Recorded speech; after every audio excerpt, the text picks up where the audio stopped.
Hello everyone.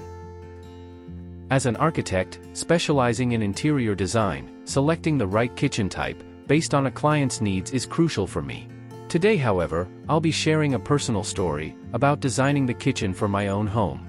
This video will be divided into two parts. In the first part, I'll introduce the 6 classical kitchen designs. In the following section, I'll discuss how I chose 2 of these styles, and merged them to create a unique design. So, stay tuned, as this video promises to be captivating for all kitchen enthusiasts.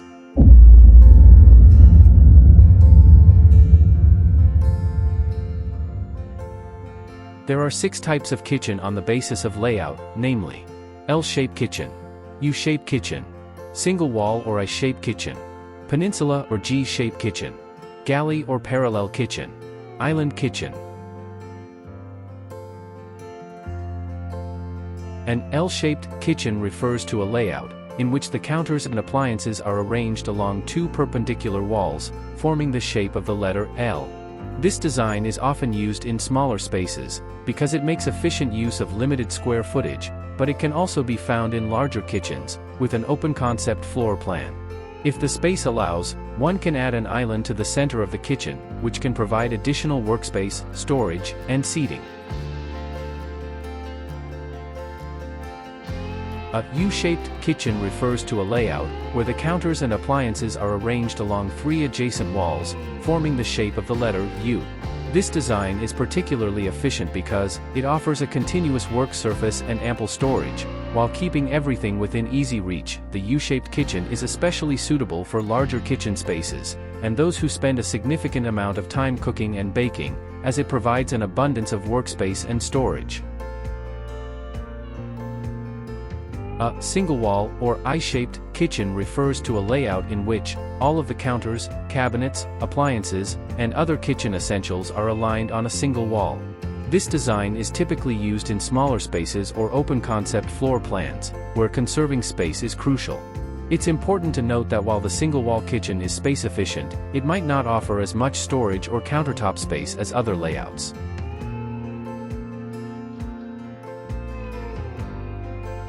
A peninsula, or G-shaped, kitchen is a layout that builds on the U-shaped kitchen design, by adding a 4th, semi-attached counter space. This additional section, known as the peninsula, is accessible from 3 sides and effectively creates a G shape when viewed from above. The peninsula can function similarly to an island but is connected to the rest of the kitchen on one end. A galley, or parallel, kitchen is a layout that features 2 parallel runs of counters, cabinets, and appliances facing each other. It's designed for efficiency and is often found in narrow spaces, though it can be adapted to larger areas. The name galley is derived from the compact kitchens on ships, where space optimization is crucial.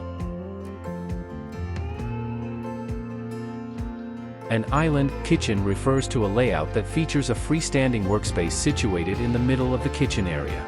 This freestanding unit, known as the island, provides additional counter space, storage, and often seating. The island can be integrated into various kitchen layouts, example, L-shaped, U-shaped, or even galley kitchens, but the key element that defines this type of kitchen is the presence of the island itself.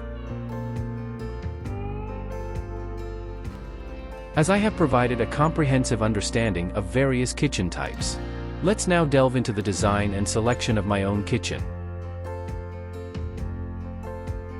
Initially, I had a room designated as a guest room, but I transformed it into a kitchen.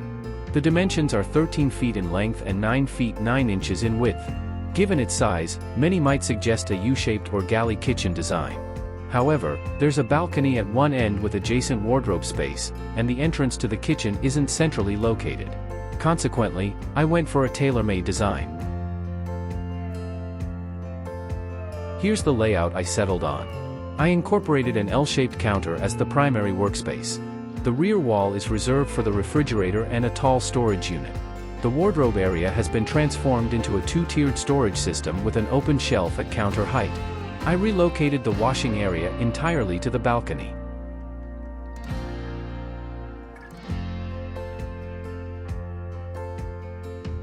The L-shaped counter is segmented into 3 areas.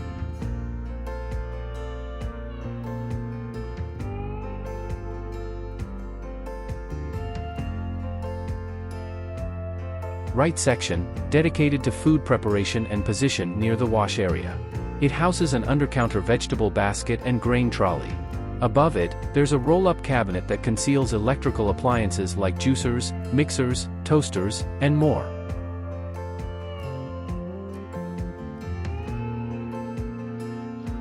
Left section. This section is meant for serving prepared meals. It features an under-counter carousel for large utensil storage, a drawer set for cutlery and crockery, and a separate cabinet for waste disposal.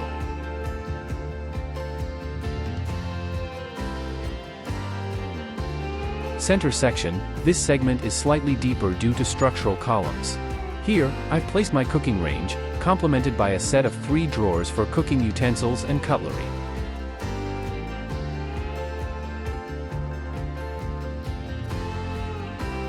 Overhead, there's a cabinet system above the longer arm of the L.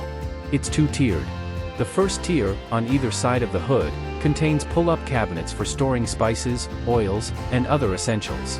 There's also an illuminated open shelf on the left, which, given its harder accessibility, is used mainly for decorative items. The second tier offers storage for items that aren't frequently used.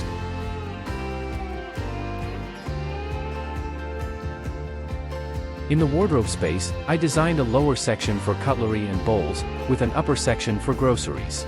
A tastefully illuminated niche is nestled between them.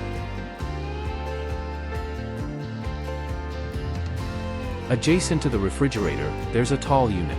This unit is designed to house a built-in microwave oven, with pantry storage both below and above.